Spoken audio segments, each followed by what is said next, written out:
Want more ways to show your good side to the world? Donate plasma at a Grifols Center and join thousands of donors who are helping to save lives. Receive up to $1,000 your first month.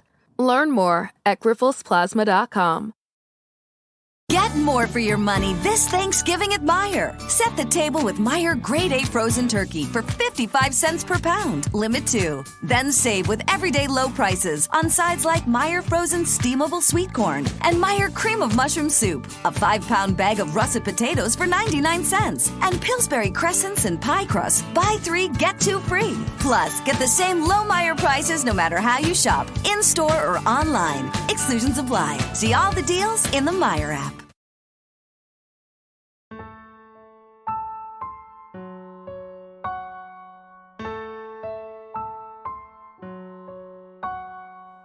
Live from Liverpool, The Dark Paranormal, Season 9.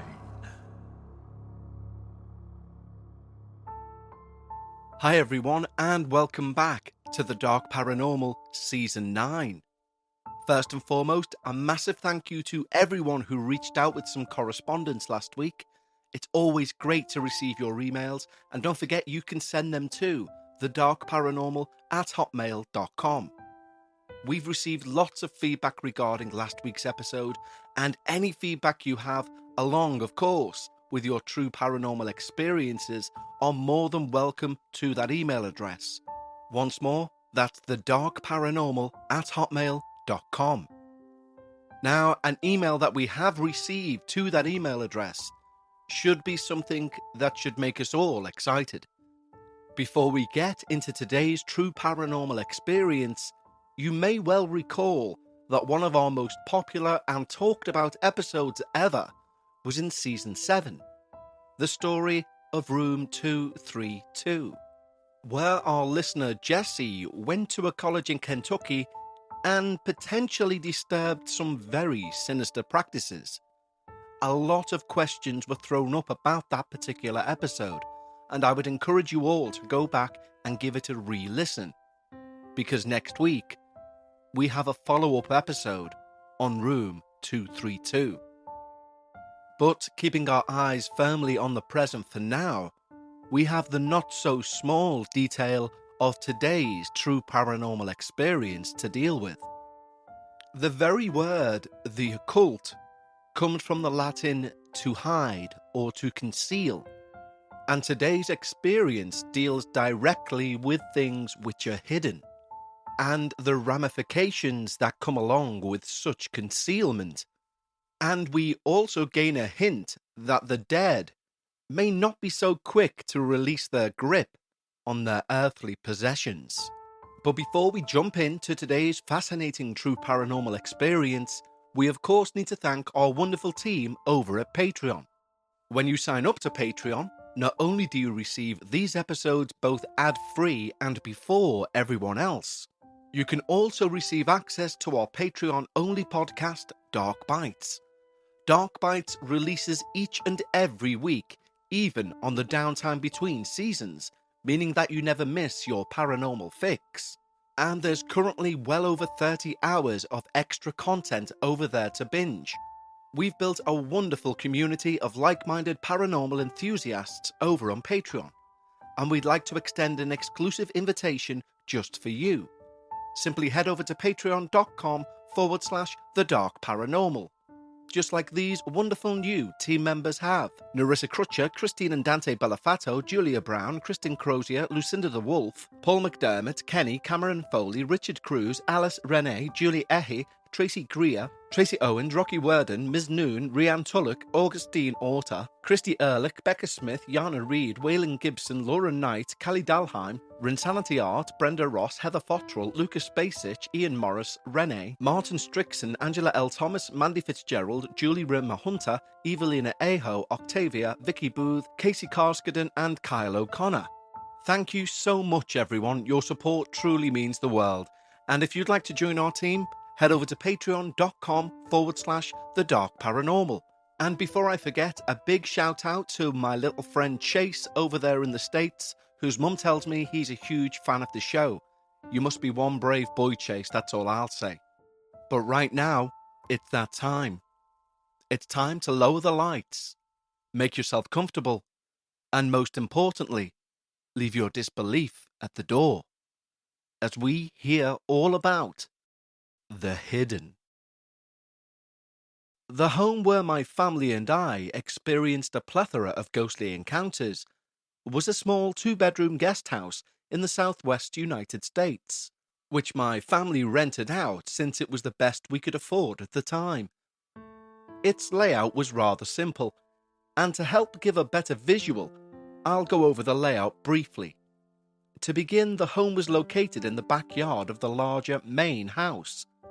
When you walked in the front door, you would enter the living room. Immediately on your right would be the bedroom, which I shared with my brother, and to the far right would be the door to my parents' room. To your immediate left, after entering the home, you'd find our dining table and also our kitchen, and to the far left you'd find the bathroom. The only historical information I could gather on the home is that it was built sometime in the 1920s. It was a small and humble home, and aside from the creepy occurrences, I found my time there to be enjoyable. Though I'm sure I would have thought otherwise had I known some of the things that took place in the home, which I learned in later life. To my knowledge, my family never did anything to cause the hauntings, and at least one of the spirits present in the home seemed to be intelligent and acting with a clear objective. My experiences of the haunting were consistent throughout the years I lived at the home, with typical occurrences like feeling like someone was watching you, dark spots where it seemed like all light would disappear, sudden temperature drops, and things disappearing and reappearing somewhere else, if they reappeared at all. The first event I can remember where I saw something strange is probably the most impactful of all. One morning, my mum and my brother were in the bathroom brushing their teeth, and I was just diligently waiting outside for my turn. My head just whirring through the upcoming day's events, what clothes I should wear, what people I might... I suddenly had a strange feeling that I should look to my left. As I turned around, I saw a woman in what looked like a simple wedding dress of light grey, a seemingly purplish veil partially obscuring her face. She was side on to me and never turned to face me. She never acted as if she was aware of my presence.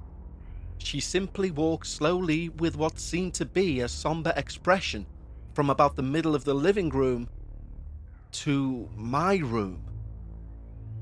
The thing is, the door to my room was not open. She walked straight through it. In addition, this ghost looked and moved just like a real living person would, the only difference being that she was completely transparent.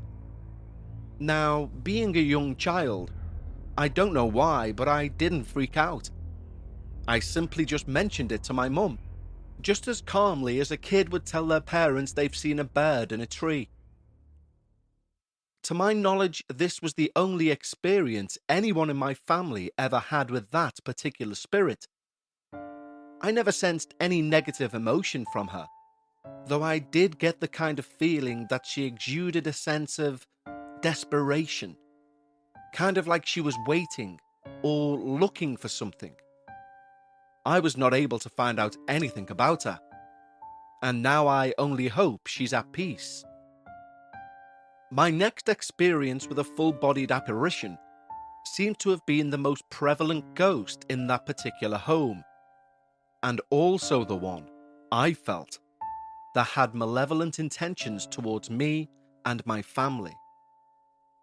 Whenever I had that eerie feeling of being watched, or whenever a room seemed to go darker than it should have been, I knew it had to be this entity. But I only ever saw him once as a full-bodied apparition. One day, whilst playing outside, My family's landlords were towing a car that was having engine troubles into the driveway, since they were planning on fixing it in the backyard, which, in turn, was next to the guest house my family rented. While standing on the steps to the back door, I noticed a grey man sitting in the car that was being towed. I didn't think much of this until a few seconds later, when I looked down at my feet just to make sure the ball I was playing with wasn't rolling anywhere. After securing my ball in place, I looked back up at the driver's seat of the car, only to find it was empty. Looking back, I don't know why I again didn't freak out or get hysterical when this happened. I'm not sure if my younger self recognized this man in any way, but after thinking about this now that I'm older, I don't think this was the first time I'd seen or interacted with that ghost. Getting back to how the ghost looked, you'll have noticed I described him as grey. That wasn't because he was old. In fact, he seemed like a typical young male, in his 20s or 30s, wearing a plain white shirt and a short buzz-cut hairstyle. The reason I described him as grey was because he appeared in complete grayscale, like an old-time black and white picture. The only difference being that, like the apparition of the wedding dress spirit, he, too, was completely transparent. Once more, this was the only memory I ever have of seeing the full-body apparition of that particular ghost. But it wasn't until years after moving out of that home that I learned some startling details about him that still give me chills to this day. Like I mentioned previously, I wasn't the only one that had experienced ghostly encounters at this home.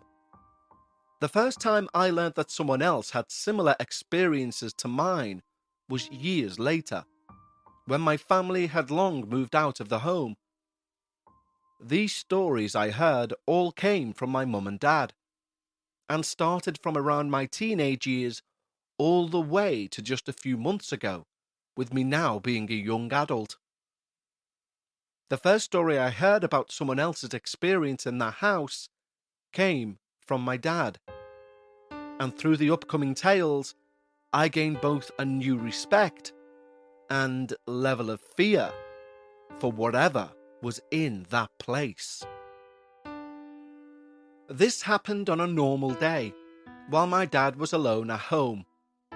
As he was sitting at the table eating his lunch with his back to the living room, all of a sudden, he had the strangest sensation of a presence behind him, almost willing him to turn around, similar to the feeling I felt before seeing the female ghost. The moment he turned around, he saw a young man in what appeared to be farmer's attire, a worn set of blue jean overalls with a plain shirt, and some old work boots. It appeared as if this man came from the bathroom and was walking with a brisk pace across the living room towards my parents' room. When he reached the door, which was open, he stepped into the bedroom and started closing the door from the other side, disappearing from sight. But then something happened, which still scares me thinking about it now, as much as it did then. Before the door closed, whoever was on the other side stopped and left about a 30-centimeter opening in the door. Not as if he let the door swing and it stopped on its own, but more as if someone was holding the doorknob on the other side and deliberately held the door open so it wouldn't move anymore.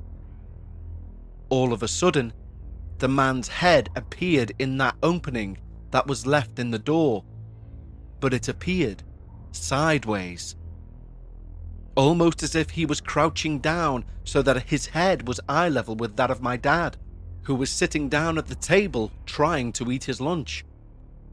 After locking eyes with my dad for what felt like an eternity to him, but was probably only 3 seconds, the man slowly closed the door, never losing eye contact with my dad the whole time, until the door closed. Now, this is when fight or flight normally kicks in, and kick in it did. My dad jumped out of his chair and in the span of no more than 3 seconds, ran across the living room and opened the door to his room to confront the person, only to find the room was empty.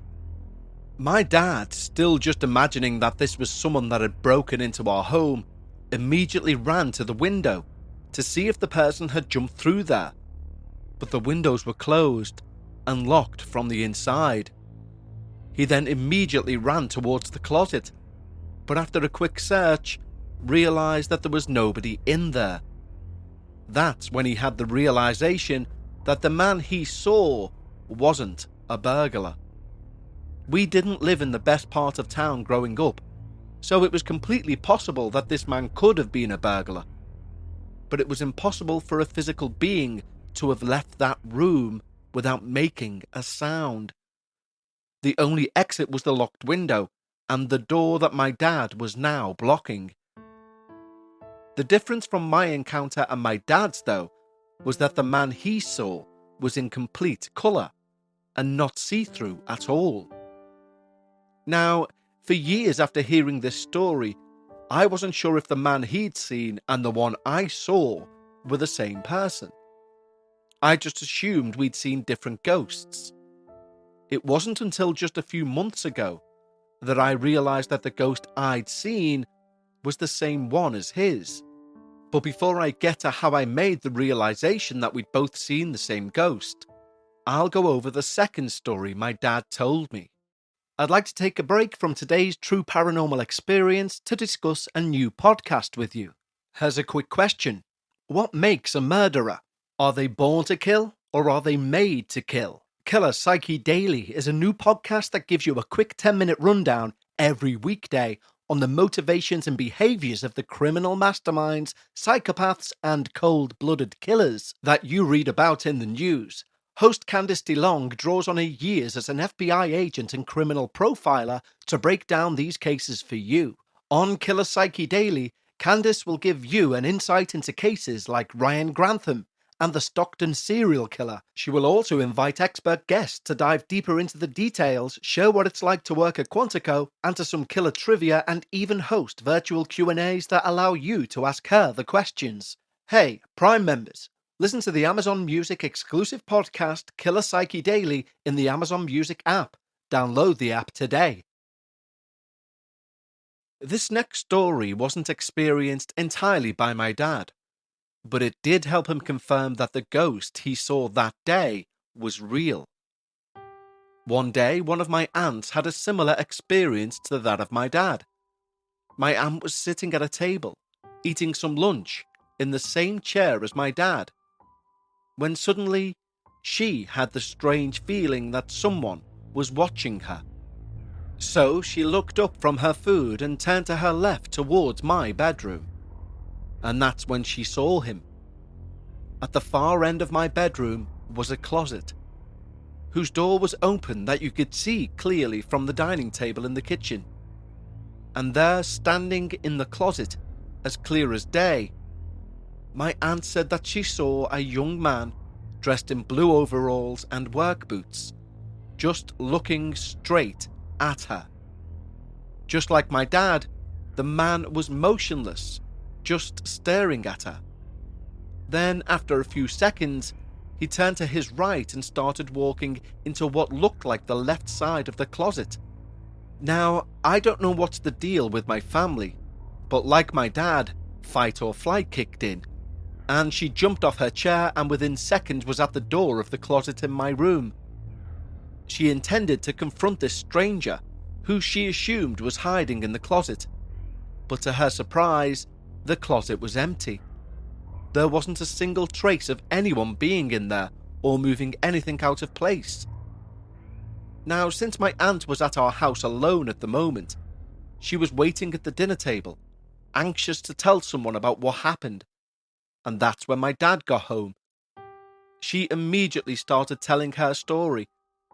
But before she could get to describing the man she saw, my dad stopped her and said, "Let me guess. He had blue overalls on." At this moment, my aunt was stunned. Just by her face, my dad knew this was the case. Once she was able to speak again, she asked how my dad knew what she was going to say. And that's when he told her that he'd seen him too. It wasn't until a few years later that I learned that the ghost my dad had seen had truly bad intentions. One day, my mum was talking about a time when my grandparents from my father's side came to visit us in the US from Mexico, while we were still living in the house. Now, whilst I was a kid, I wasn't aware that my grandpa had abilities. The simplest way to describe them was that he had the abilities of a medium. In other words, he was able to see and communicate with spirits.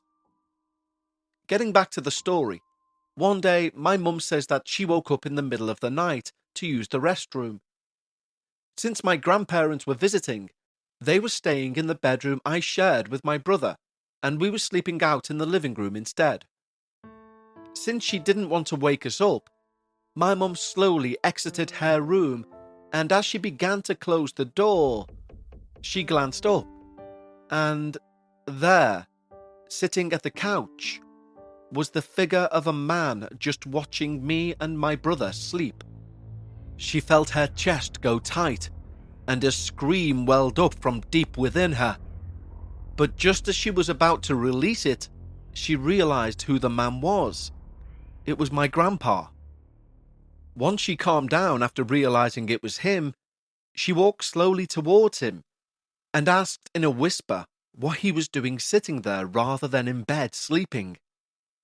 And that's when the conversation turned rather scary.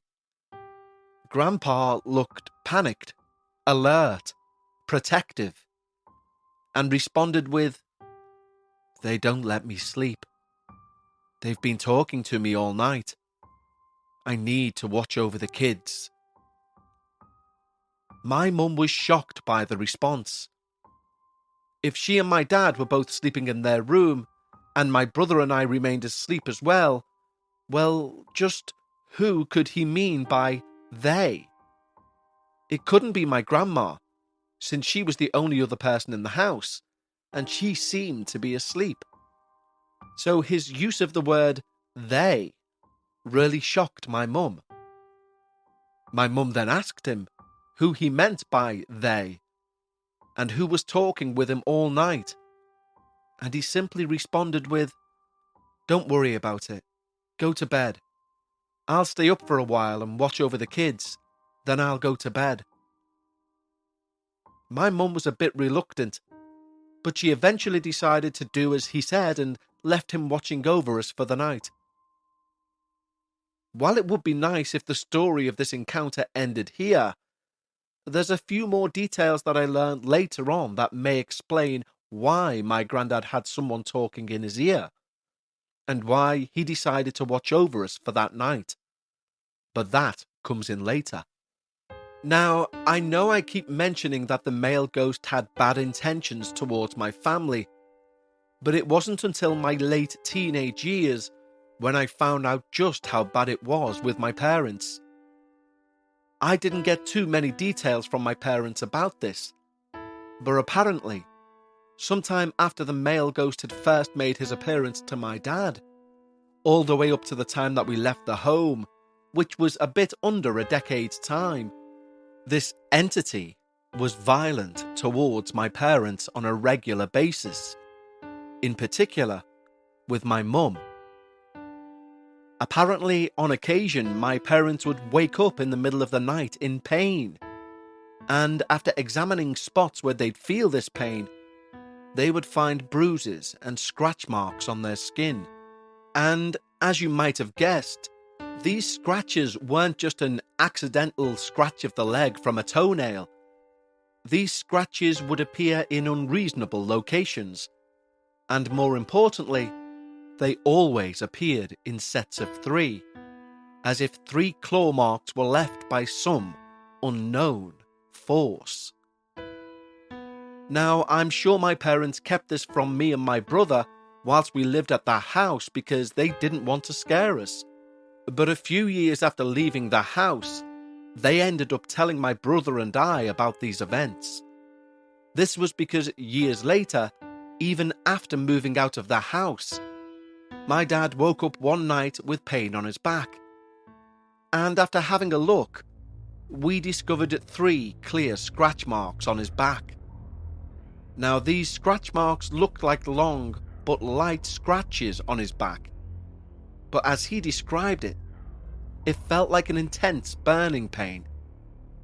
Now, I found this very disturbing because my dad was a mechanic, so he would commonly get far worse injuries whilst on the job, and never bat an eye at these injuries. But this was one of the few times I'd seen him in that much pain. I'd seen him injure himself to the point of getting large gashes or bruises whilst at the same time barely reacting.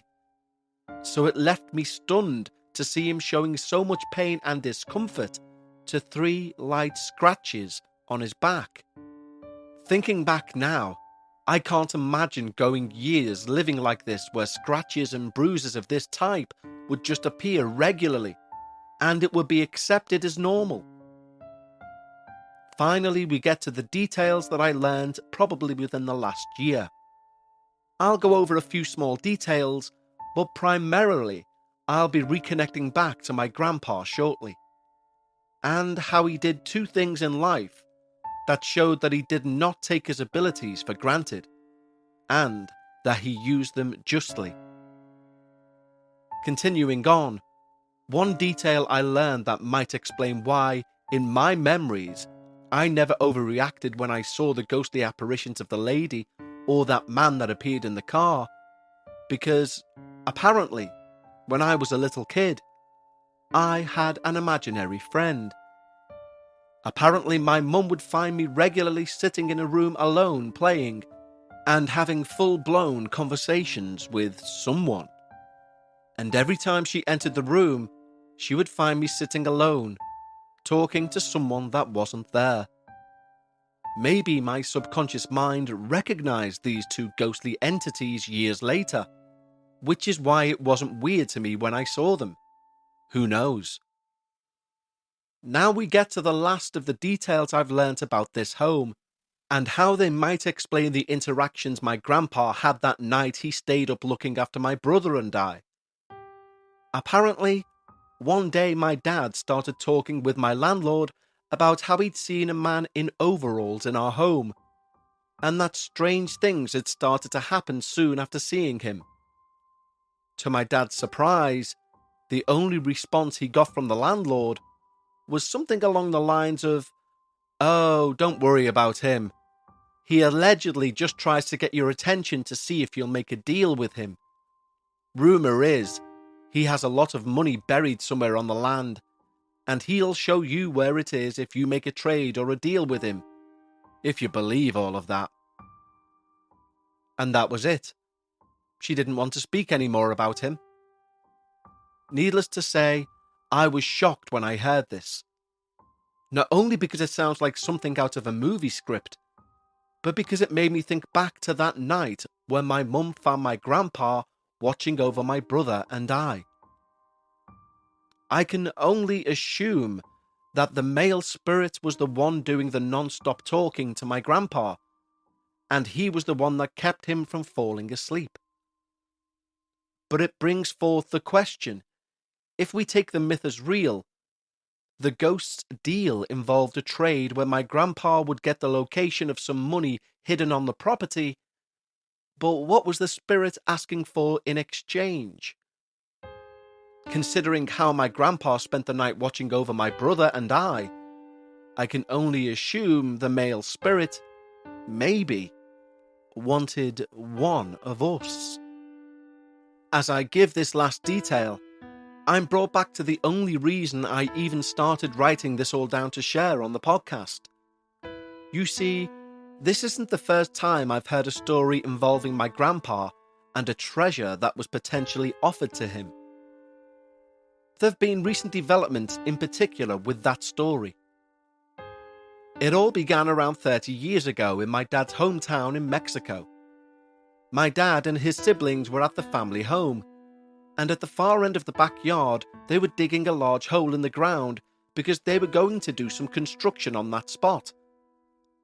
After digging a few feet, they found two shocking things.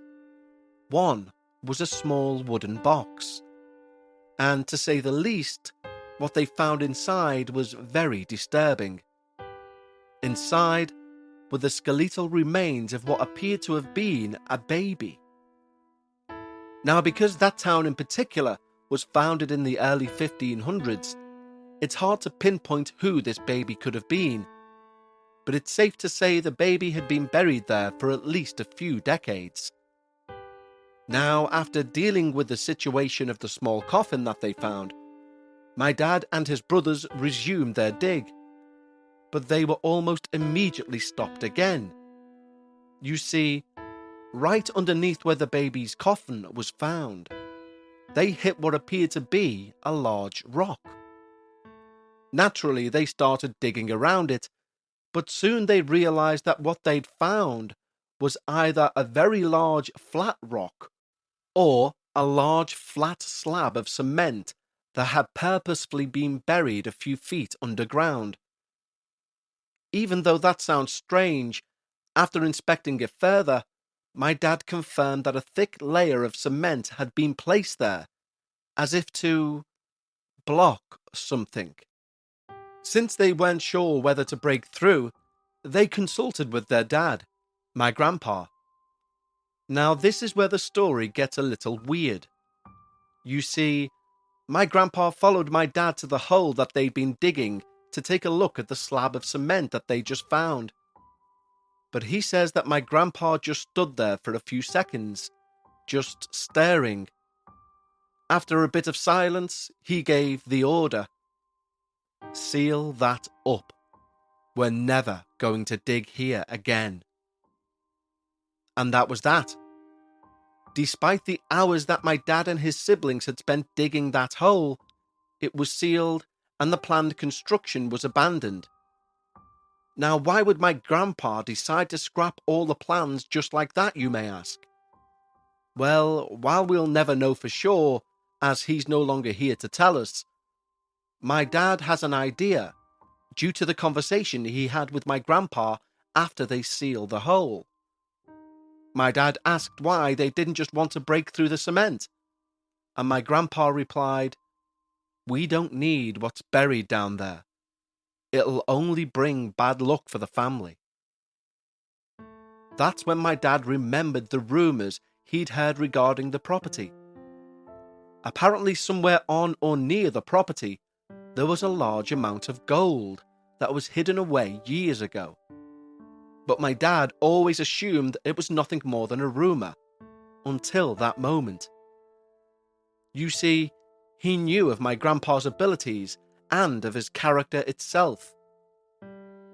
His guess was in those few seconds, my grandpa was stood staring at something next to the hole that no one else could see.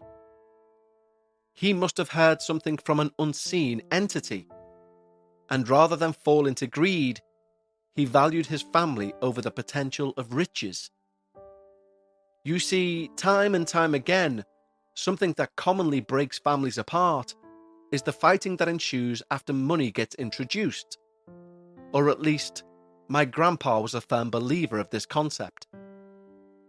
But anyway, pretty soon after the hole was sealed, a common occurrence that started happening at the home was thuds coming from the backyard.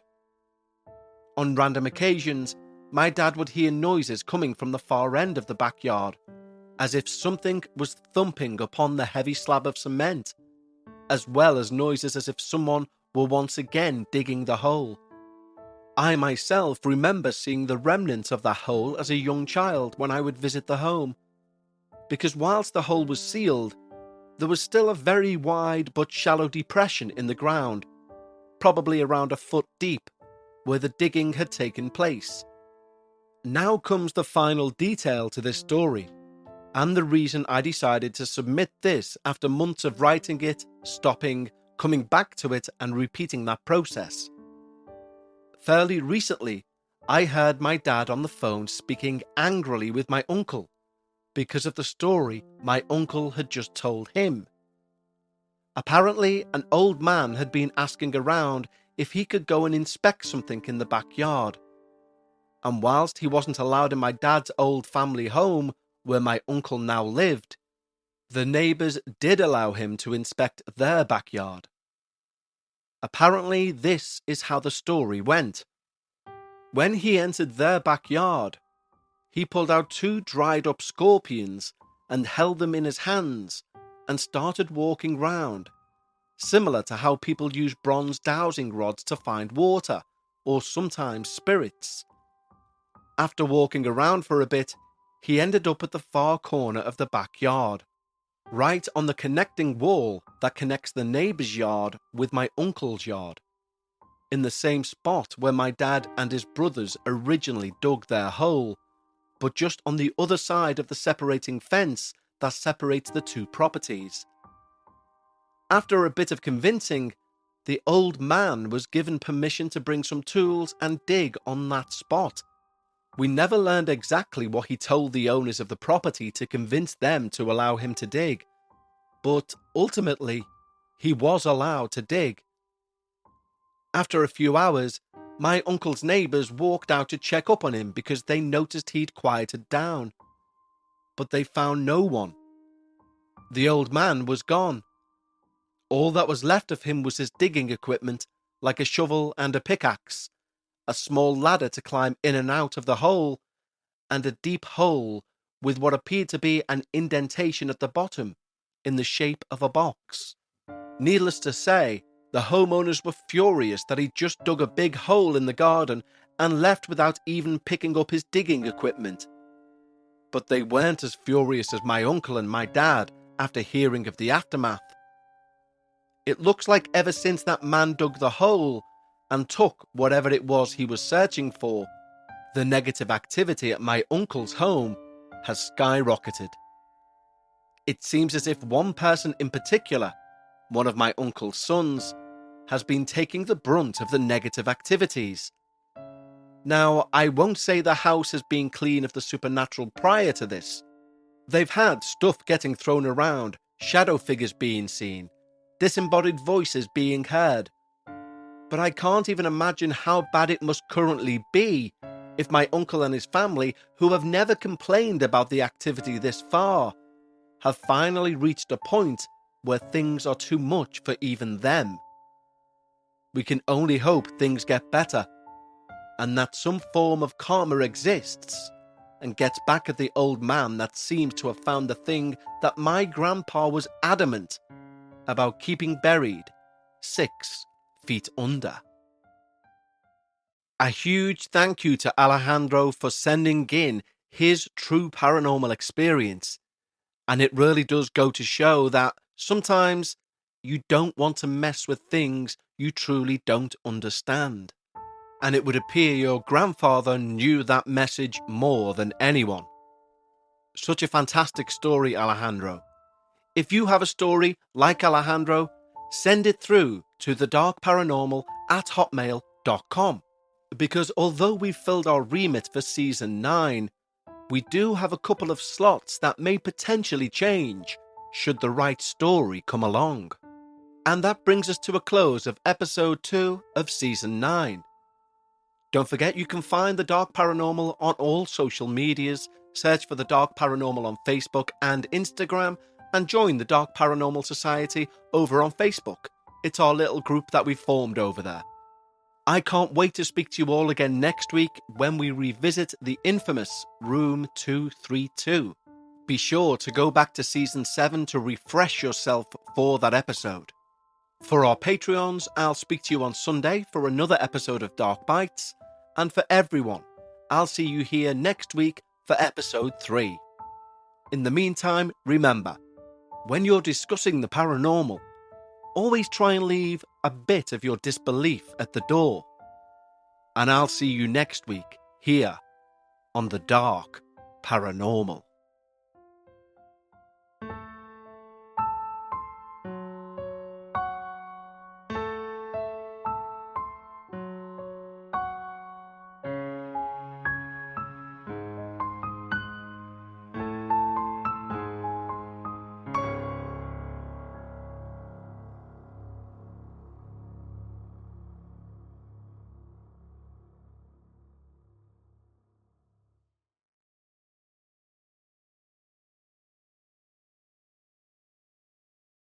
When you think about something that brings out the best in us, it usually involves helping someone else.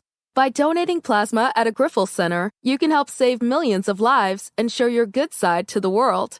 You'll join thousands of people who donate safely each week, so patients get the plasma-derived medicines they rely on. And you'll be rewarded up to $1,000 your first month.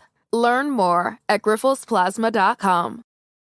Get more for your money this Thanksgiving at Meijer. Set the table with Meijer Grade A frozen turkey for 55 cents per pound, limit 2. Then save with everyday low prices on sides like Meijer frozen steamable sweet corn and Meijer cream of mushroom soup, a 5-pound bag of russet potatoes for 99 cents, and Pillsbury crescents and pie crusts, buy 3, get 2 free. Plus, get the same low Meijer prices no matter how you shop, in-store or online. Exclusions apply. See all the deals in the Meijer app.